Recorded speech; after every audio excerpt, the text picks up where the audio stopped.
Donc aujourd'hui, on va parler d'un thème qui est un thème qui concerne les enseignements de l'affermissement. Et pourquoi l'affermissement? Parce que Dieu veut nous affermir dans la foi. Et parmi les thèmes d'affermissement, il y a des thèmes très importants.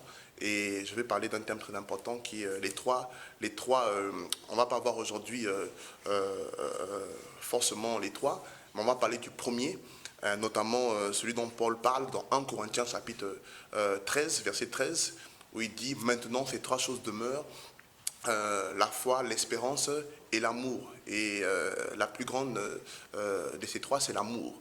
Et donc, on va parler de l'amour qui est le premier pilier de la marche chrétienne.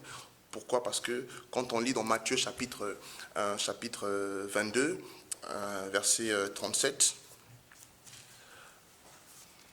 Matthieu 22, Jésus lui dit, « Tu aimeras le Seigneur ton Dieu de tout ton cœur, de toute ton âme, de toute ta pensée. » C'est le premier et le plus grand commandement. Et voilà le deuxième qui lui est semblable. Tu aimeras ton prochain comme toi-même. Donc, le premier commandement et le premier pilier dans la marche avec le Seigneur, au travers duquel le Seigneur veut nous affermir, c'est le commandement, premièrement, de l'amour pour Dieu et ensuite l'amour pour le prochain. Pourquoi l'amour pour Dieu? Parce que tout commence par là. Parce que on ne peut pas dire que nous marchons avec le Seigneur sans l'aimer. On ne peut pas dire que nous marchons avec le Seigneur sans aimer ceux qui nous entourent. Et il faut qu'on comprenne bien, c'est que lorsque Dieu a créé le ciel et la terre, il n'a pas créé pour lui. Dieu n'a pas besoin de tout ce qu'il a créé là. Dieu est esprit. Il n'a pas non plus créé pour les animaux, aussi pour l'homme. Mais l'histoire du jardin d'Éden nous montre que finalement, l'homme, et même pas seulement l'histoire du jardin d'Éden, mais aussi l'histoire de tous les jours, nous montre que l'homme a tendance à s'attacher plus à ce qu'il voit qu'à Dieu lui-même. Voilà pourquoi Dieu avait tout donné à l'homme, la domination, la gloire, le règne, tout. Mais l'homme s'est attaché plus à ce qu'il a vu qu'à Dieu lui-même. Voilà. Et c'est Dieu qui a emmené Ève vers Adam. Vous voyez que Adam a aimé Ève plus que Dieu. Et c'est là la notion de l'idolâtrie. L'idolâtrie commence dès l'instant où on aime quelque chose plus que Dieu. Ce qui prend la première part dans notre cœur est une idole. Et voilà pourquoi Ève est devenue l'idole de Adam. Dieu a dit à Adam, ne mange pas le fruit de l'arbre de la connaissance du bien et du mal, car le jour où tu mangeras le fruit de l'arbre de la connaissance du bien et du mal, tu mourras. Tu peux manger des fruits de tous les arbres, mais pas le fruit de cet arbre-là. Mais malheureusement, lorsque Ève est venue, elle lui dit, mangeons, parce que le jour où si nous en mangeons, nos yeux s'ouvriront et nous devenons comme Dieu, comme des dieux. Tout en sachant qu'en faisant ça, il allait désobéir à Dieu, il a fait comme Ève a fait. Et voilà pourquoi aujourd'hui, Dieu maintenant, avant de nous accorder certaines choses, pour nous qui sommes ses enfants, nous sommes héritiers. Dès l'instant où nous venons à Christ, suivez-moi bien, tout ce qui a Dieu nous appartient. Le ciel appartient à Dieu, la terre appartient. Tout est à nous. Nous sommes hérités de la gloire à venir. Donc, mais pourquoi Dieu manifestement ne nous donne pas? Il connaît le cœur de l'homme. L'homme a tendance facilement à s'attacher. Et voilà pourquoi, avant de donner Canaan à Israël, Dieu a fait passer Israël dans le désert. Et il a dit à Israël, souviens-toi de tout le parcours par lequel je t'ai fait passer, par lequel j'étais éprouvé. J'étais éprouvé de la faim, de la soif, mais j'étais nourri de la manne. Tes pieds ne se sont pas enflés et tes vêtements ne se sont pas usés.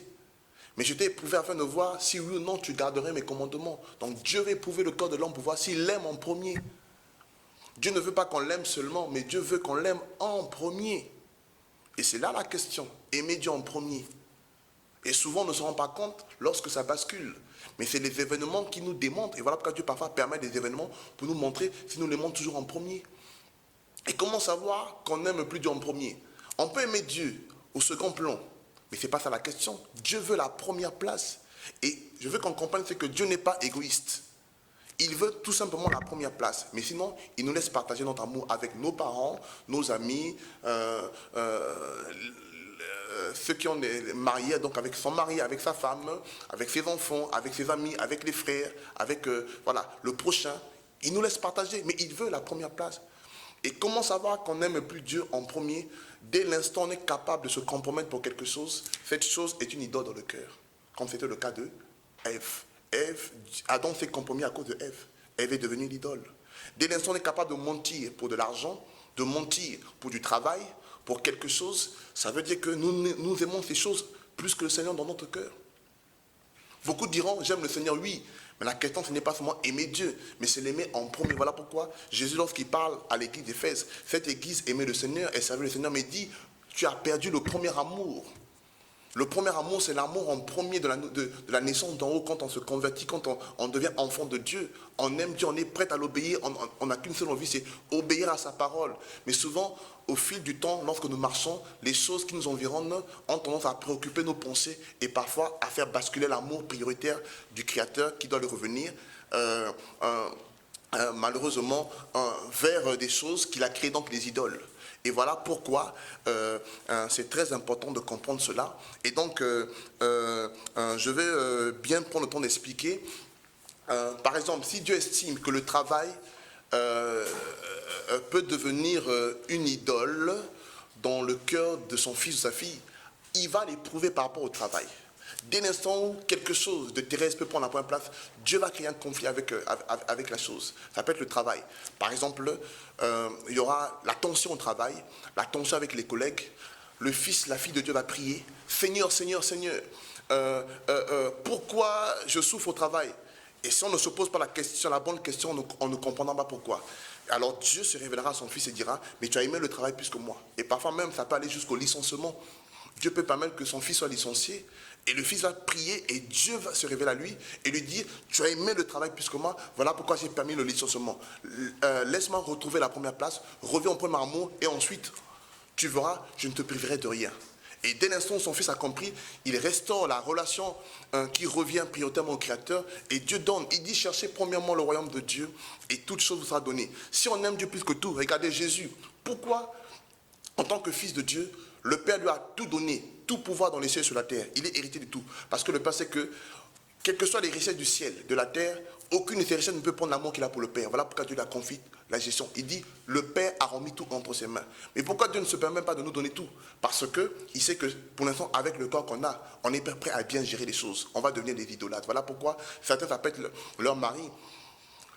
Dieu peut permettre un conflit dans le mariage où la femme, tu vas prier, Seigneur, change ma femme. Mais Dieu va dire, tu aimais la femme plus que moi. Tu aimais le mari plus que moi. Voilà pourquoi, tant que tu ne veux pas retrouver le premier amour, l'amour prioritaire qui doit me revenir, je ne changerai pas ton mari. Et voilà pourquoi certaines personnes, certaines épreuves durent dans le couple, parce qu'ils ne se posent pas les bonnes questions. Ils veulent seulement que Dieu change au profit de leur idolâtrie. Non, Dieu veut d'abord la première place, ensuite il change le mari, il change la femme. Ça peut être les enfants aussi. Les enfants peuvent devenir un gros souci pour les parents, parce que beaucoup des parents ont fait de leurs enfants des grosses idoles. Et Dieu permet ça, il dit, puisque tu aimes ça plus que moi, ton enfant va te faire souffrir. On va prier, Seigneur, change, au profit de notre idolâtrie. Dieu dit non, je veux la première place d'abord. Et ensuite, Dieu restaure avec les enfants. Si je vous dis la vérité, mes frères, vous qui écoutez l'enseignement, si Jésus a toujours la première place, et commence à voir, ni comme Adam pour la femme, ni pour les enfants, ni pour papa, ni pour maman, ni pour la famille, ni pour les frères, ni pour l'église, ni pour aucun homme, nous allons nous compromettre, nous garderons les commandements. Dès l'instant où on est capable de se compromettre, tomber dans l'impudicité, c'est qu'on aime cette femme plus que Dieu. Ou on aime cet homme plus que Dieu. Dès l'instant où on est capable de tomber dans la cupidité, mentir, c'est qu'on aime l'argent plus que Dieu. Combien de frères, quand ils ont du travail, ils négligent leur relation avec le Seigneur, ils deviennent des idolâtres. Alors Dieu n'a jamais donné de travail pour qu'on néglige la relation avec le Père. Au contraire, c'est la relation avec le Père qui permettra qu'on soit des vrais témoins, des vrais témoins au travail et qu'on puisse glorifier Dieu dans le travail au travers de notre comportement. Et voilà pourquoi c'est très important de comprendre ces choses. Certains, c'est même les amitiés. Les amitiés deviennent de grosses idoles. Au point où, à cause des amis, on ne passe plus du temps avec le Seigneur. Dieu va permettre des épreuves, des chocs relationnels. On va pleurer devant le Seigneur, devant la face du Père. Papa, regarde, on me fait souffrir. Un tel m'a fait souffrir. Mais tu les as aimés plus que moi. Tu me négligeais. Voilà pourquoi j'ai permis la rupture, j'ai permis la déchirure pour que tu reviennes au premier amour. Vous savez que si on aime Dieu plus que tout, premièrement, pour rien au monde, on va se compromettre. On va aimer Dieu plus que tout, on ne commettra pas d'adultère, on ne mentira pas, on ne fera pas de faux témoignages, ni pour papa, ni pour maman, ni pour aucun homme, ni pour le mari, ni pour la femme. Jésus a dit, si quelqu'un ne m'aime plus que son père, plus que sa mère, plus que ses enfants, sa femme, plus que n'importe qui, ne peut pas être mon disciple. Pourquoi? Parce qu'il sait que cet homme-là, un jour, pour ces personnes, pourra se compromettre. Or, le disciple, c'est celui qui prioritairement garde la parole, parce qu'il a compris que la parole est la vérité et seule la parole peut le sanctifier, peut le préparer pour le retour. Il dit, sans la sanctification, personne ne verra le Seigneur. Et cela, avant tout, c'est l'amour envers Dieu qui motive cela. Il faut l'aimer d'abord. Si on n'aime plus Dieu, les choses que nous aimons en premier auront tendance à nous éloigner du Seigneur sans qu'on se rende compte. Et donc le deuxième point, c'est l'amour envers le prochain, qui est très important parce que notre vie sur terre est basée sur la relation. Premièrement dans la famille. On est en relation dans la famille, avec nos parents, nos frères, notre mari, notre femme, nos enfants. On est en relation avec la communauté, où on persévère, avec les frères, le royaume. On est en relation avec nos collègues, nos patrons au travail. On est en relation avec le quartier, avec la société. Et voilà pourquoi Dieu établit un commandement. Aime ton prochain comme toi-même. Et Jésus va même jusqu'à dire aux chrétiens, aimez-vous les uns les autres comme moi je vous ai aimé. Et vous voyez que Jésus dit quoi? Tout ce que vous voulez qu'on vous fasse, faites-le pour le prochain. Et tout ce qu'on ne voulait pas qu'on vous fasse, ne le faites pas pour l'autre. Ça veut dire quoi? Si tu n'aimes pas qu'on te ment, ne mens pas l'autre. Si tu n'aimerais pas qu'on te vole, ne vole pas l'autre. Si tu n'aimerais pas qu'on te juge, ne juge pas l'autre. Si tu n'aimerais pas qu'on te critique, ne critique pas l'autre. Si tu n'aimerais pas qu'on se moque de toi, mais ne te moque pas de l'autre. Si tu n'aimerais pas qu'on te fasse du mal, qu'on te tue, mais ne tue pas l'autre. Si tu n'aimerais pas qu'on te fasse du mal, mais ne fais pas du mal à l'autre. Et tout ce que tu aimerais qu'on te fasse, fais à l'autre. Si tu aimerais qu'on te respecte, respecte l'autre. Si tu aimerais qu'on respecte ce qu'à toi, respecte la femme de l'autre. Respecte sa maison, respecte ses enfants, respecte ses biens, respecte son appel, respecte son ministère. Et en retour, toi aussi, ce que tu sèmes, tu mentionneras. Si tu aimerais qu'on t'honore, honore l'autre. Si tu aimerais qu'on te pardonne, pardonne l'autre. Si tu aimerais qu'un jour tu commets une erreur, au lieu qu'on te juge, tu aimerais plutôt qu'on vienne te parler avec amour, qu'on te reprenne dans l'amour, dans le but de te relever, d'encourager, fais-le aussi à l'autre. Ne juge pas, mais au contraire, juge spirituellement dans le but de gagner. Toujours comme Jésus a dit, si un frère a péché, tu vas le voir dans le but de le gagner et non de le condamner. Et c'est ça. Et celui qui bâtit sa vie avec le Seigneur, ça marche avec le Seigneur, avec premièrement l'amour pour Dieu et l'amour pour le prochain, c'est un bon disciple. Parce qu'on ne peut pas dire qu'on suit le Seigneur sans l'aimer premièrement et sans aimer les siens, sans aimer. Dieu est amour. Mais je ne parle pas de l'amour humain, je parle de l'amour agapé. Cet amour, la sanctification veut dire mise à part. Ce n'est pas un homme qui nous sanctifie, c'est Dieu qui nous sanctifie. Mais quand Dieu nous met à part du monde, c'est pour qu'il nous remplit de son amour agapé. Donc le véritable fruit de la sanctification, c'est prendre l'amour pour Dieu, l'amour agapé, l'amour pour Dieu, parce que Dieu est la vérité. Et ensuite, l'amour de Christ qui anime pour le prochain. Voilà pourquoi Jésus a pris l'exemple du bon samaritain. Tu ne peux pas voir ton frère dans le besoin sans que tu te mettes à ta place. Donc avant de juger quelqu'un dans une situation, parfois nous sommes égoïstes. On a tendance parfois à juger selon nous. Mais il faut toujours se mettre à la place de l'autre pour dire, si j'étais à sa place, qu'est-ce que j'aurais aimé qu'on me fasse?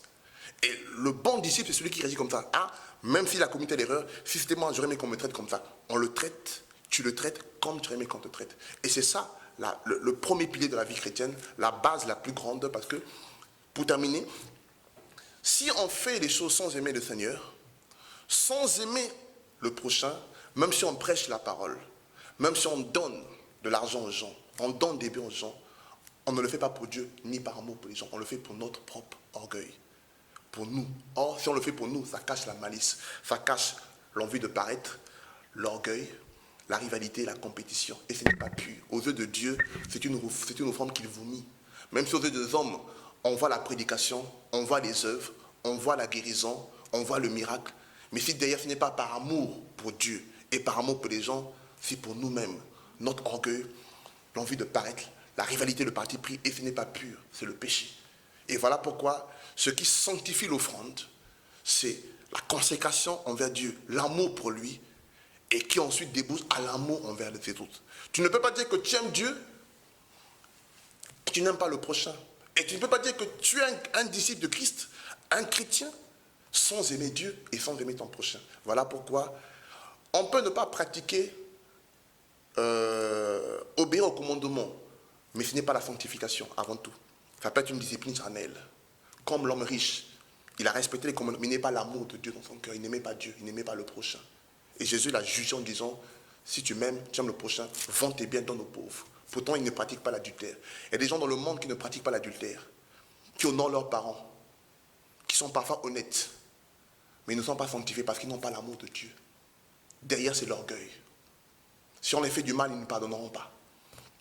Et voilà pourquoi la vraie sanctification, c'est Dieu qui la produit, nous met à part à des choses du monde.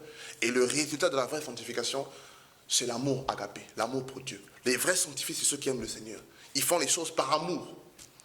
Par amour. Que le Seigneur vous bénisse. Et que j'espère que l'enseignement va vraiment transformer vos vies, va renouveler votre relation avec le Père. Et je vais prier pour ceux qui écoutent, que Dieu impacte votre vie au travers de tout ce qui était dit. Seigneur, je te bénis pour tout ce qu'on a partagé.